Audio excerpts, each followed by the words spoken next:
There is a town upstate, 2 days' journey to the north in the Hudson Highlands. It is a place called Sleepy Hollow. I was sent actually the script by the producers, Scott and Adam, and I just liked it. I mean, I had been working on something else for a year that didn't happen, and they sent me this script, and I just felt very, like, right about it.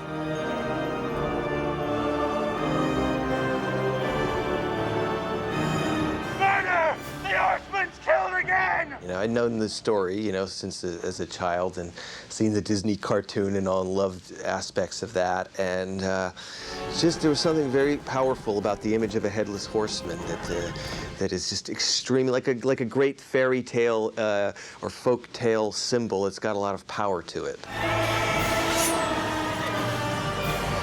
You know, I always like to play around with several different thematic things, but it's basically hopeful. And I mean, the Ichabod character, who's very sort of at odds with himself in a way, and in some ways it's about growth and acceptance and, you know, being open to things. Tim has incredible insight into human behavior. He just understands the human animal very well. I was so excited at the prospect of working with Tim. I've always loved his movies and always loved his style as a director and his aesthetic. He's very into actors. He helps actors. Good actors, director. It takes a great director like Tim Burton to put it into a new level of fear and humor and storytelling. He just did such a great job. He made this surreal, unbelievable character, place, and time become unbelievably believable. Constable Crane! Ichabod Crane, is that you? None other. My initial idea was that we could go with some prosthetics, you know, and do that sort of snipe nose of Ichabod Crane, you know, the legendary Ichabod Crane, and the big ears and the, you know, long hands and arms and stuff. You know, I know Johnny would have liked to have done that in a way, but we felt like, you know, rather than going too extreme with that, we just let it happen in the character. So we tried to keep all of those character traits that are Ichabod, you know, the sort of eccentricity, the squeamishness, the sort of edginess of that character intact. Tim, in fact, was very smart in thinking that we didn't need it, you know, that there were other ways, you know.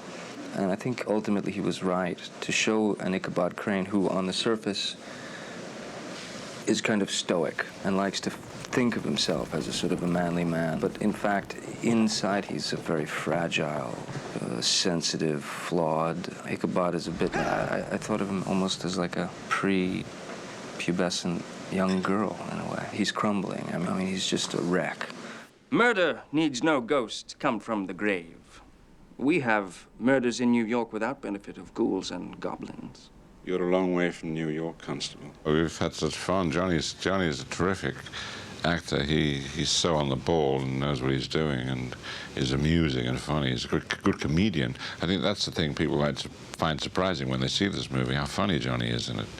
It was a headless horseman. You must not excite yourself. But it was a headless horseman. Of course it was. That's why you're here. No, you must believe me. It was a horseman, a dead one. Headless. I know. You don't know because you were not there. It's all true. Well, of course it is. I told you. Everyone told you. I saw him. I love working with Johnny. Johnny is so kind and such an amazing actor, and he takes risks and does things that other actors wouldn't do just because of their vanity. He's willing to make a complete fool out of himself for the performance.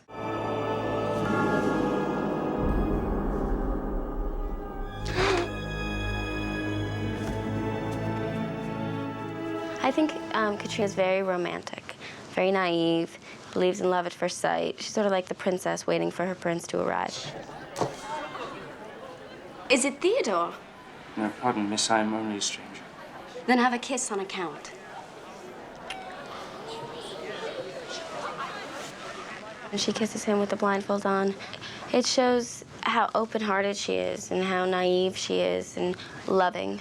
She has no idea who this person is, but she's still gonna kiss them. It felt to me as though that we're some kind of a kismet or some sort of a destiny, kind of a sense of a person before you can even see them. And also, of course, the power of them being drawn together when she can't even see him. Halt and turn, I have a pistol aimed. Katrina, I might have killed you. Why have you come? Because no one else would go with you. Well, I am now twice the man. She's just got such a quality. It's almost like a silent movie star, you know, where she can be completely still and look at you, and you don't know what she's thinking. She was really good at that, and has quite a presence that way. The dialogue certainly demands a more grandiose performance than I'm used to giving. But you also have to be careful, because you could go way far over the line. This land we're looking at was Van Garrett land, given to my father when I was in swaddling clothes. The Van Garretts were the richest family around these parts. My father worked hard for his family and prospered and built this house, and I owe my happiness to him. It was a bit of a challenge for me. Also, I'm very modern and American. I'm very much a teenager. So it was difficult and different for me to have to concentrate so much on changing the way I spoke. Father saw the horseman kill you. He saw the horseman come towards me with his sword unsheathed. But it is I who govern the horseman, my dear. And Baltus did not stay to watch. Miranda's amazing. Miranda's such a great actress. And so in this movie, she's perfect. She's, you know, seeking justice for the wrongs that were done to her family. And one of the things about the movie is cause and effect, whether that's, you know, how things happen or whether there are random elements and, you know, the world of reason and the world of fantasy and imagination. I think she really steals the movie, actually. The horseman comes! And tonight he comes for you! My favorite scene in the movie was definitely the fight sequence. I liked that a lot. It was a lot of fun to do, and it was a lot of fun to be a part of. The very first night, they don't really know all about this, but we're battling, and I have these two scythes with the handles here, and the blades are right here, and I have to shuck that. You know, it's used to shuck hay, but I grab them and I go after this horseman. Johnny tries to stop me because the horseman isn't after us, but I say I'll get him anyhow, and I go after him and I start battling. Well, we've rehearsed it so much and we're all prepared, but the horseman has a sword with a big handle and an axe with a big handle, and Johnny has a big handle with the blade on the end of it, so they can whack away, but mine are right there, so my hands were getting hit all the time. One of the very first shots, the sword came down, or the axe came down and cracked my finger and broke it. And it turned black right away, and I just reset it real quick there because I was thinking, even though at this point in time in the movie I get cut in half, I didn't want my part to get cut in half. I'm in a Tim Burton film. I'm with Johnny Depp, and I'm in this great sequence, so I suffered through it, so that was kind of fun. My favorite scene is in the church when Michael has his big, dramatic breakdown. Such a funny person that I loved watching him do that. There's a conspiracy here, and I will seek it out. I also loved doing that scene, getting to scream, be really dramatic.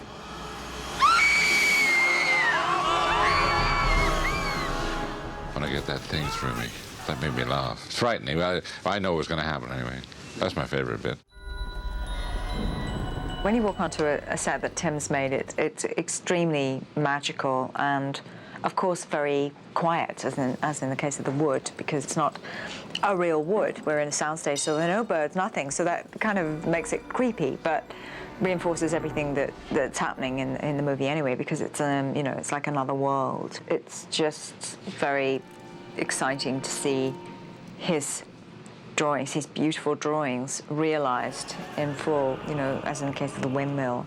You know, it was a difficult set to shoot because it was like straight up in a way. So, but it was fun. I mean, you know, the sets all had a great texture to them, and I think that helps. It just helps everything. It helps the actors. It helps the mood of the piece because you could feel it kind of right there, you know. And so it's exciting. I had the opportunity to work with some great artists. You know, these people, you know, very, very good in terms of texture and in terms of, you know, because we had the concepts, we did some designs on them and stuff, but when aging and painting and all of that is just so crucial to it. You know, it's just it makes it come alive. What manner of instruments are these? Some of my own design. There was one contraption that I fell in love with, which was in the I was in the scene, in the courtroom scene with Christopher Lee. In that scene, there's a guy strapped in this horrible device with claws around him, and I kept that. I got that. Until you really get there on the set, you know, because it's a fantasy and everything is created, you really don't know exactly what is exactly going to happen. In The Death of Magistrate Phillips, we sort of choreographed that, just that right there on the spot. So, you know, it was like there was a lot of improvisation in terms of staging because of the way we had to shoot it. Oh my God!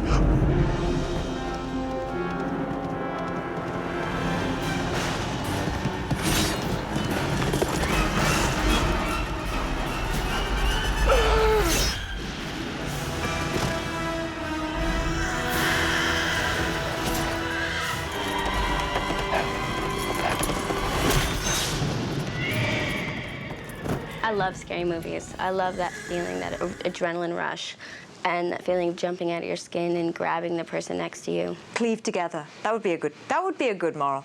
Cleave together. Don't lose your head. Keep your head on. The moral of the story is when Tim Burton asks you to do a film, do it. Cut.